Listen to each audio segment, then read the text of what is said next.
Hello everyone, welcome to electric doubt series 4। और जैसे कि आपको पता हमने सीरीज स्टार्ट की हुई है और इसमें जो क्वेश्चंस मुझे अच्छे लगते हैं, जो मुझे लगता है समझाने लायक हैं, समझाने वाले हैं और उससे आपको काफ़ी चीज़ें क्लियर होती जाएंगी। तो एक क्वेश्चन और लेके आए आज आपके लिए। क्वेश्चन ये है कि लिखा हुआ है ask what he wants for dinner. तो ये एक सेंटेंस है, तो स्टूडेंट का जो डाउट है वो क्या है, सर इसमें आस्क तो सिर्फ एक वर्ब है, उसका सब्जेक्ट मिसिंग है, फिर वो क्लॉज कैसे है।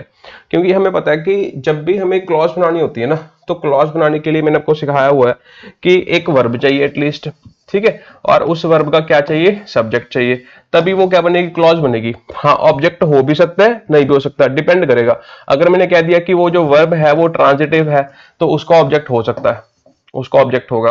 अगर मैंने कह दिया कि वो वर्ब वहां पे इंट्रांजिटिव है, फिर उसको कोई ऑब्जेक्ट की जरूरत नहीं है। लेकिन एक सब्जेक्ट एक वर्ब तो चाहिए, बिल्कुल चाहिए, ठीक है, ये बात बिल्कुल सही है। तो एक बार आप खुद से पढ़ लीजिए कि आपने यहाँ पे जो पढ़ा, ask what he wants for dinner, हम इसको लिख लेते हैं यहाँ पे, ask what he wants for dinner. Last class में स्टूडेंट का एक कमेंट आया कि सर आपकी राइटिंग बहुत गंदी है। तो मैंने पहले ही बोला था राइटिंग मेरी बहुत अच्छी है, राइटिंग के बारे में कोई नहीं बोलेगा, ठीक है, बाकी जो मर्जी बोलते रहो। और एक स्टूडेंट ने बोला कि ये सर आप फास्ट पढ़ाते हो। ठीक है, ये फास्ट स्लो कुछ नहीं होता। अगर आपके कंसेप्ट्स क्लियर है तो आप मेरे साथ मैच कर जाओगे, अगर आपके कंसेप्ट्स क्लियर नहीं है तो मैच नहीं करोगे। और वैसे भी ये कंसेप्चुअल सीरीज है एक तरह से, लेकिन ये डाउट सीरीज है, ठीक है। तो यहाँ पे डाउट्स में क्या होता है कि सिर्फ डाउट के ऊपर जो है फोकस किया जाता है, ठीक है। चलो अब वापस आते हैं। यहाँ पे हमने बोला कि ask what he wants for dinner, तो वो स्टूडेंट कह रहा है कि ये वाली जो, अगर मैं पूछूं कि ये वाला जो लिखा हुआ है वर्ड, ये अकेला क्लॉज कैसे हो सकता है। क्योंकि अगर ध्यान से देखोगे यहाँ पे ये जो लिखा हुआ है ना, ये हमारी सबॉर्डिनेट क्लॉज है। कैसी क्लॉज है, सबॉर्डिनेट क्लॉज है।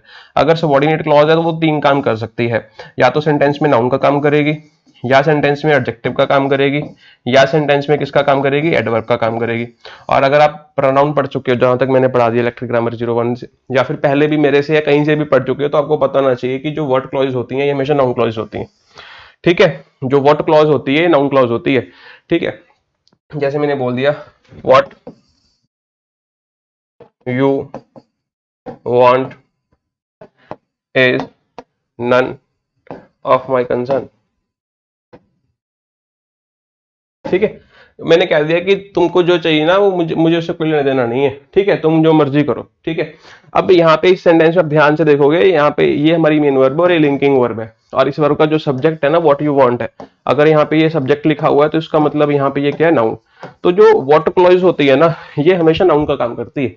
और सेंटेंस लिख लो, what you eat and drink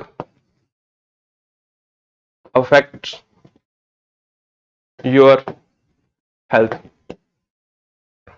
तो हमने ये जो सेंटेंस लिखा, अब ये सेंटेंस लिख लीजिए, what you eat and drink affects your health. तो यहाँ पे हम किसकी बात कर रहे हैं, अल्टीमेटली कुछ ना कुछ क्या कर रहा है, अफेक्ट कर रहा है। किसको अफेक्ट कर रहा है, हेल्थ को, ठीक है। क्या अफेक्ट कर रहा है, ये पूरी की पूरी बात। तो ये पूरी की पूरी क्लॉज यहाँ पे क्या बन गया, हमारा सब्जेक्ट। अगर यहाँ पे हमारा ये सब्जेक्ट है तो इसका मतलब ये हमारा कैसी क्लॉज हो जाएगी, नाउन क्लॉज। तो जो व्हाट क्लॉज होते हैं ना, ध्यान रखना हमेशा, ठीक है, वो हमेशा क्या होती है, नाउन का काम करती है। मैंने कह दिया ask what you want, ask what you want, ठीक है। तो ये भी हमारे यहाँ पे क्या बन गया, ऑब्जेक्ट बन गया, किसका, इसका। ये हमारी क्या है यहाँ पे, verb. Ask something, ask what you want, ठीक है। इतनी बात क्लियर होगी, आगे से ध्यान रहेगा जो व्हाट क्लॉज होती हैं वो नाउन का काम करती हैं ग्रामर में, ठीक है। चलिए अब हमें ये जो क्वेश्चन है, वो जो डाउट है वो ये है कि सर यहाँ पे जो ये लिखा हुआ है ना आस्क, ये क्लॉज कैसे हो गई। एक्चुअल में जब आप इसको बाहर निकालोगे, ठीक है, जब आप इसको बाहर निकालोगे, मैंने यहाँ पे कह दिया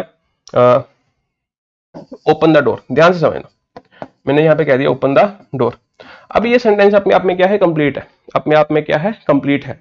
लेकिन अब देखने वाली बात ये है कि यहाँ पे तो सिर्फ क्या लिखी हुई है, वर्ब लिखी हुई है। वर्ब का जो ऑब्जेक्ट है ये तो लिखा हुआ है, लेकिन वर्ब का सब्जेक्ट मिसिंग है।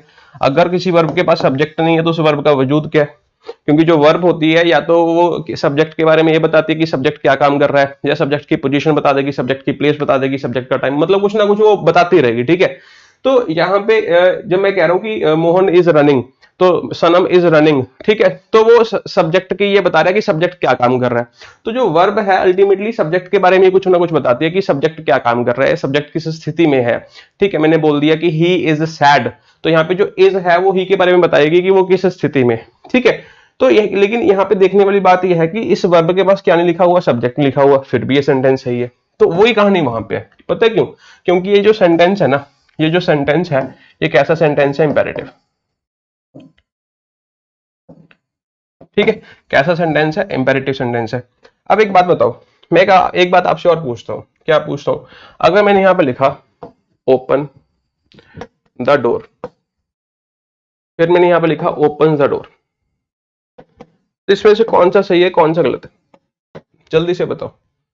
ये दोनों सही है, तो हमें ये बात पता चल रही है कि ये वाला हमारा सही है, ये वाला हमारा गलत है। लेकिन ऐसा क्यों होता है, हमें ये बात पता होना चाहिए बेसिकली, कि हम कह रहे हैं कि ओपन द डोर सही है, ओपन द डोर गलत है, there must be a reason, right, what's a reason, तो वो रीजन हमें पता होना चाहिए।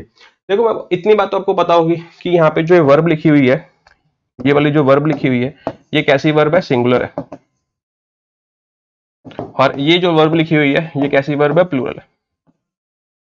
ठीक है, चलो अब एक सिचुएशन इमेजिन कर लो। सिचुएशन क्या है कि ये एक रूम है, ये क्या एक रूम है, रूम में मैं सिर्फ अकेला हूं, मेरा नाम है पीयूष, तो मैंने यहाँ पे ये लिख दिया ये, तो मैं अकेला हूं, मैंने ये बात बोल दी ओपन द डोर, क्या वो लेजिटिमेट है, क्या वो सही है, क्या वो उस कंटेक्स्ट में ये बात कहना कि ओपन द डोर सही है? मैं क्लास में या रूम में अकेला हूं, आप कहीं पे भी अकेले हैं, आपने कह दिया कि ओपन द डोर, आपने कह दिया सिट डाउन, कुछ भी कह दिया आपने, क्या वो सही होगा? नहीं, क्योंकि आपके अलावा उस रूम में कोई भी नहीं है। तो जब आप कह रहे हो ना ओपन द डोर, तो इस बात को सुनने वाला, इस एक्शन को परफॉर्म करने वाला कोई ना कोई तो चाहिए ना। अगर वो नहीं है तो आप ये बात कह किसको रहे हैं?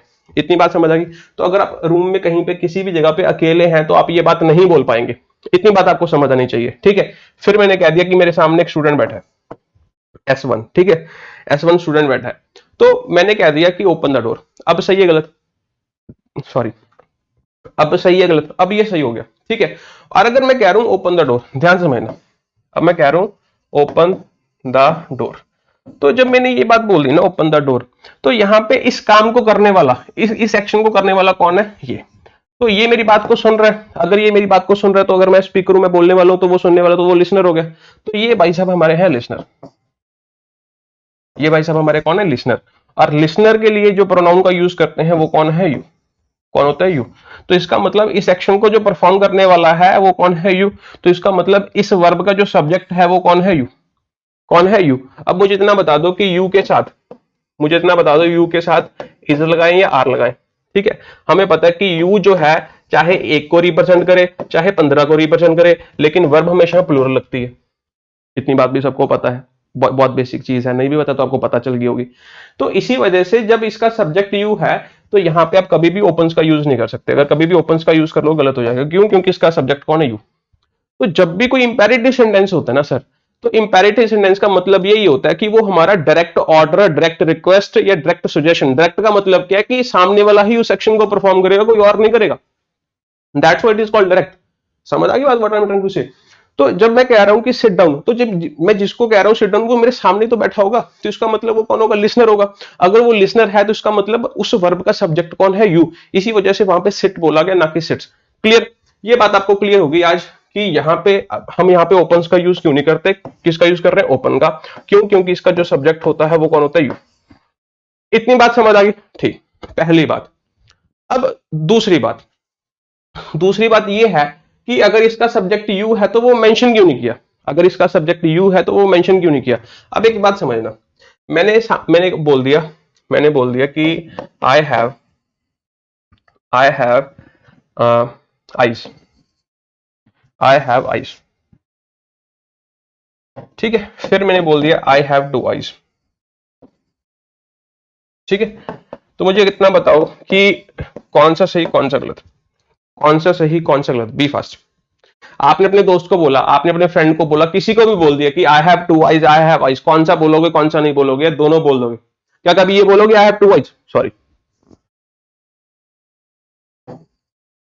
बोलोगे नहीं भाई, क्योंकि ये बताने की जरूरत नहीं है, ये ऑलरेडी अंडरस्टूड है। तो जो चीजें अब लाइफ में या फिर लैंग्वेज में अंडरस्टूड होती हैं वो अनइंपॉर्टेंट होती हैं और उसको हम एक्सप्रेस नहीं करते। इस बात को समझ पा रहे हो? ठीक है, तो मैंने यहां पे कह दिया कॉल मी इफ रिक्वायर्ड। तो जब मैंने ये बात लिखी तो यहां पे आपको क्या लगता है कि ये सेंटेंस गलत माना जाएगा? ये भी सही है सेंटेंस। फिर आप बोलोगे कि सर ये क्या स्ट्रक्चर है, रिक्वायर्ड की स्ट्रक्चर क्या है, इसका पार्ट्स ऑफ स्पीच क्या है, इसकी पार्सिंग कैसे करेंगे? तो उसके लिए हमें बहुत सारी चीजें पता होनी चाहिए। एक्चुअल में जो सेंटेंस है ना वो क्या है, call me if it is required. तो यहाँ पे ये चीज अंडरस्टूड थी तो उसको लिखने की जरूरत ही नहीं है। तो लैंग्वेज में जो चीजें अंडरस्टूड होती हैं उसको लिखने की जरूरत नहीं होती, क्योंकि वो लिसनर को ऑलरेडी अंडरस्टूड होती है कि हाँ ये यहाँ पे ये चीज आएगी और बात खत्म। ठीक है, तो जब आपको इतनी बात समझ आ गई तो थोड़ा सा एक बात और समझनी है। यहाँ पे सपोज करो हम प्रोनाउन की बात कर लेते हैं थोड़ी सी। किसकी बात कर लेते हैं? प्रोनाउन की। प्रोनाउन में सबको पता है कि 3 पर्सन होते हैं, first person, second person and third person. कौन सा पर्सन? Third person. ये हमारा कौन होता है? स्पीकर। ये हमारा कौन होता है? लिसनर। ये हमारा कौन होता है? Nor neither speaker nor listener. ठीक है, ना तो बोलने वाला ना सुनने वाला। अब इसके बीच में अगर मैं पूछूं कि हमारा जो प्रोनाउन है वो कौन है, अगर वो स्पीकर एक होगा तो आई, अगर ज्यादा हो जाएंगे तो क्या लिख लेंगे? वी।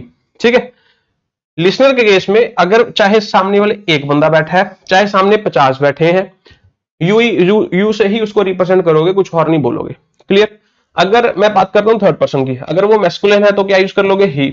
अगर वो फेमिनाइन है तो क्या यूज कर लोगे? शी। अगर वो न्यूट्रल जेंडर है तो क्या यूज कर लोगे? इट। अगर उनका नंबर ही ज्यादा होगा तो क्या यूज कर लोगे? दे।